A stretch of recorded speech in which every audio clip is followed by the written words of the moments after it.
50 બેઠક, જી આ બીજેપી 50 બેઠક ઉપર આગળ, આપ 19 બેઠક ઉપર આગળ, કોંગ્રેસ 1 બેઠક ઉપર આગળ. અને કેમ કે 1 કલાક કરતાં વધુ સમય થઈ ચૂક્યો છે, એનો મતલબ બેલેટ પેપરની એક્ઝેક્ટ ગણતરી મીડિયા સુધી પહોંચેલી છે.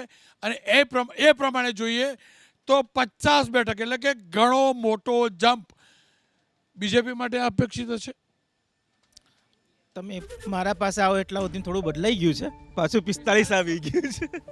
પણ જરૂર હું કહીશ કે ભાજપ પહેલેથી આગળ છે અને હવે આમાં કંઈ મોટો ફેરફાર નહીં રહે. ભાજપ 40થી 45ની આસપાસ બિલકુલ લાવશે.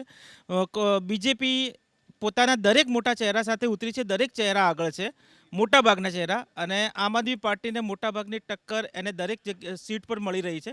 એક બીજી વસ્તુ છે કે એક સીટ હાલ જો તમે ડિટેલમાં જશો તો કમસે કમ 30 સીટો એવી છે જેનું માર્જિન કદાચ 500,000નું હશે. એટલે આ સીટો આગી પાછી થશે, પણ લગભગ રુઝાન ઘણું બધું નક્કી થયું છે. અને આ ભાજપે ભરપૂર ટક્કર છે. ગઈ વખત જેવી 6 અને 8 વાળી વાતો હવે ક્યારેય નહીં દેખવા મળે. તમને છેક સુધી ટક્કર જોવા મળશે. 12 વાગે ઘણી બધી સ્થિતિ સ્પષ્ટ થશે, પણ ભાજપ આ વખતે જીતી જાય એમાં કોઈ નવાઈ નહીં લાગે. આ વખતે કોઈને સરપ્રાઈઝ નહીં લાગે. ખેર 41 બેઠક ઉપર બીજેપી આગળ, 28 બેઠક ઉપર આપ આગળ, કોંગ્રેસ 1 બેઠક ઉપર આગળ. પણ આ તમામની વચ્ચે હવે સ્પષ્ટ થઈ રહ્યું છે કે દિલ્હીમાં આપની સરકાર બને તેવી શક્યતા લગભગ નહીવત છે. ટ્રેન્ડ હવે ધીમે ધીમે સેટ થતો નજરે પડે છે.